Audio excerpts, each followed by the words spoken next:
আসসালামু আলাইকুম ওয়া রাহমাতুল্লাহি ওয়া বারাকাতুহু।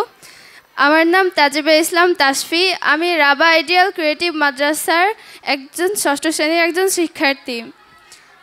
আজ আমি একটা এক্সপেরিমেন্ট করে দেখাবো। এক্সপেরিমেন্টের নাম হচ্ছে ভিনেগার ও চকের গুঁড়োর মধ্যে রাসায়নিক বিক্রিয়ার ফলে কার্বন ডাই অক্সাইড সৃষ্টি।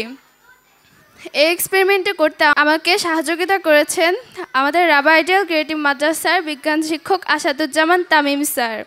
এই এক্সপেরিমেন্টটি করতে আমাদের প্রয়োজন একটি গ্লাস, একটি চামচ, চকের গুঁড়ো ও ভিনেগার।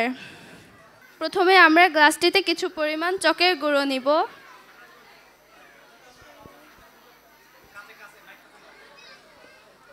এরপর আমরা ভিনেগার যোগ করি।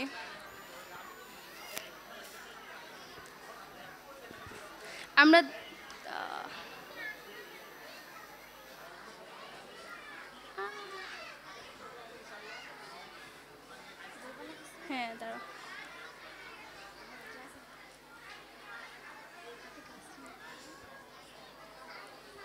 আমরা দেখতে পাচ্ছি দ্রবণের মধ্যে বুদবুদের সৃষ্টি হচ্ছে।